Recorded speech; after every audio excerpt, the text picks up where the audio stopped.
Monsieur le Président, Madame le juge, Monsieur le juge, Monsieur Laurent Gbagbo et Charles Blé Goudé doivent répondre de crimes contre l'humanité, meurtre, viol, atteinte grave et persécution, commis à Abidjan à la suite des élections présidentielles qui se sont tenues en Côte d'Ivoire en 2010. Que les choses soient bien claires dès le départ. Cette affaire ne s'agit pas de déterminer qui a gagné les élections en 2010, ni qui aurait dû les remporter.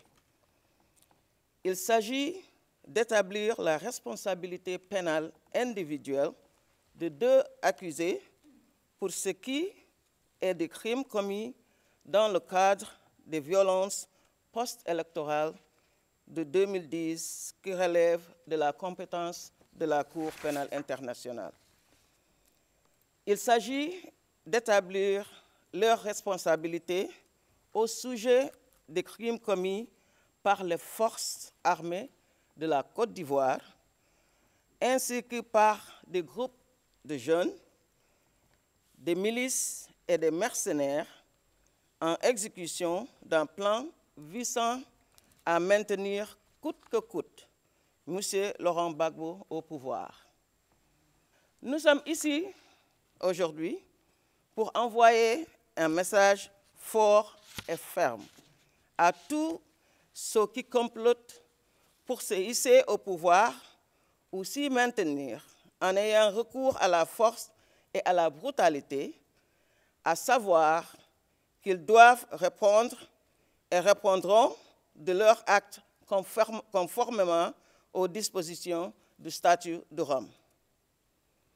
Mr. President, honorable judges, we are here to remind the world that crimes such as those at the center of this case, murder, rape, inhumane acts, persecution, crimes against humanity, they threaten the peace, the security, and the well-being of not only the affected communities, but all of humanity. Whoever perpetrates mass violence does so against the world entire. My office will seek to ensure justice and accountability on all sides. This should be clear. My office is investigating both sides of the conflict. And this is what the office's legal mandate requires. This is what the victims deserve. And that is what the prosecution is committed to and is working to achieve. Your Honors, pro-Gbagbo forces inter alia injured, killed, and raped peaceful demonstrators. They shelled men, women, and children in their neighborhoods, and they murdered men and boys at roadblocks merely because of their identity and association, merely because of who they were.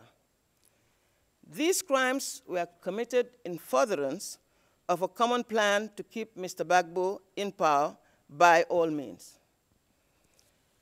Mr. President, Your Honors, I will conclude by stating that this trial is about obtaining justice for the many hundreds of victims of post-election violence in Côte d'Ivoire and ensuring that there is no impunity for those responsible for such crimes, regardless of their power or position. As the presiding judge has observed during his opening remarks, I reiterate that the charges will be the focus of this trial. The charges that will be the focus of this trial relate only to the acts and individual criminal responsibility of Mr. Laurent Gbagbo and Mr. Charles Blé Goudé. These charges are not brought against the people of Côte d'Ivoire, nor against one or other segment of its population. These charges were not brought against any political, national, ethnic, or religious group within this country. They were brought against two individuals, charged under the Rome Statute based on the evidence independently amassed by the prosecution. This is our first case to reach trial in the situation of Côte d'Ivoire. There will be others, as our independent and impartial pursuit to hold those most responsible for the post-election violence in the country, irrespective of political affiliation or side, remains firm. We will not falter, Mr. President, until this work is done.